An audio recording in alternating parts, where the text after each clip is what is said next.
Dans ma tête, il y a une seule phrase qui va se mettre en route, c'est ça n'est pas possible.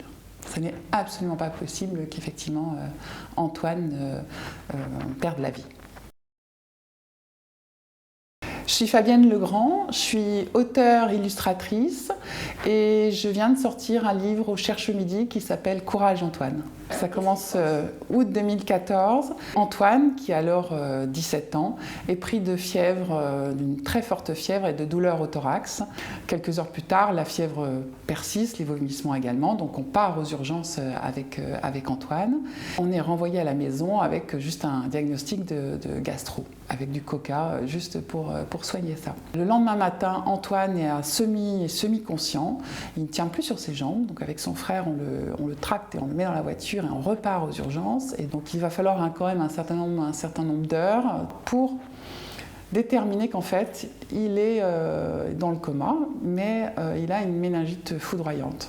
Et donc là, effectivement, à ce moment-là, on est dans la panique, puisque a priori, il n'y a pas beaucoup de chances quand même de s'en sortir de cette maladie.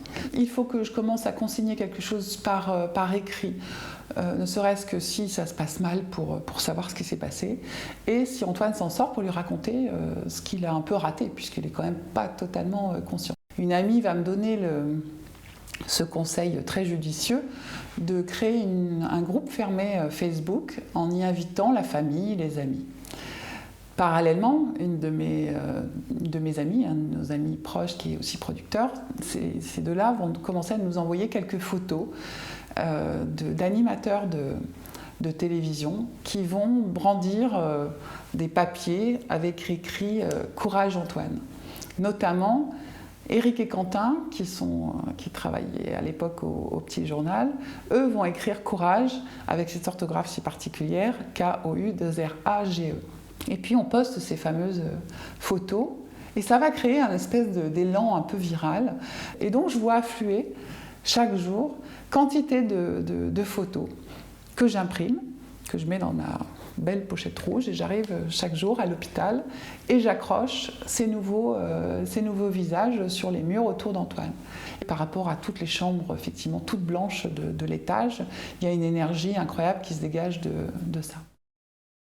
Et il y a des moments où je ne suis pas d'accord en fait, avec ce qui va se passer, avec certains moments où je vais me dire non, je n'accepte pas ce qu'on me dit.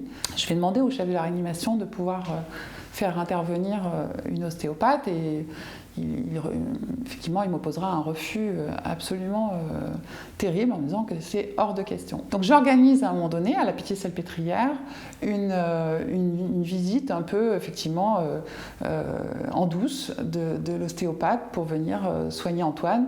Donc on va s'organiser, moi je vais monter le guet à l'entrée du box. Et l'ostéopathe va s'asseoir à côté du lit d'Antoine et glisser ses mains sous les draps. Et on est incapable de mentir l'une comme l'autre, donc ça se voit comme les yeux au milieu de la figure qu'effectivement on est en train de faire quelque chose de pas normal. Et les heures qui suivront, effectivement, vont être vers une amélioration très, très, très rapide et significative, puisque le lendemain, les médecins décideront qu'il peut sortir enfin de réanimation, puisque les constantes sont enfin remontées. Dans ce moment où on va être encore en réanimation à la Pitié-Salpêtrière, Antoine, un beau jour, va me dire « Mais mon bac, elle va l'écrire plutôt, « Mon bac, je veux l'avoir cette année. On est en septembre, il est en réanimation. Pour moi, il n'y a absolument pas question que de parler de bac. » Je lui dis « Écoute, tu vas perdre une année, c'est pas grave. » Et là, il me dit « C'est impossible, je refuse, je veux avoir mon bac. » Tout le monde est très dubitatif, y compris le médecin scolaire. Et au bout du compte, les enseignants qui au départ disaient « Non, mais laissez tomber son bac », à la fin disaient « On va l'avoir ce bac ». Donc tout le monde va s'embarquer dans ce projet complètement fou. Et au final, dans cette année incroyable, Antoine va avoir son bac.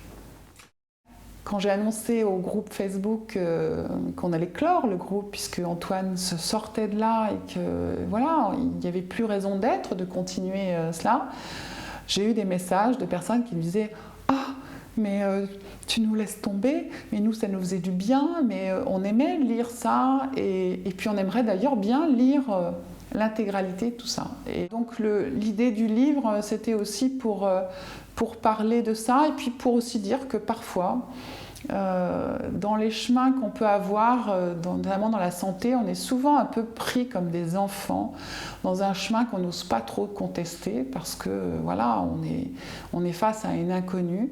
Et quand même, il faut un peu bousculer ça parfois parce que l'instinct dit « Ah, ils savent, mais en fait, ils ne savent pas forcément tout et on ne sait pas forcément tout. »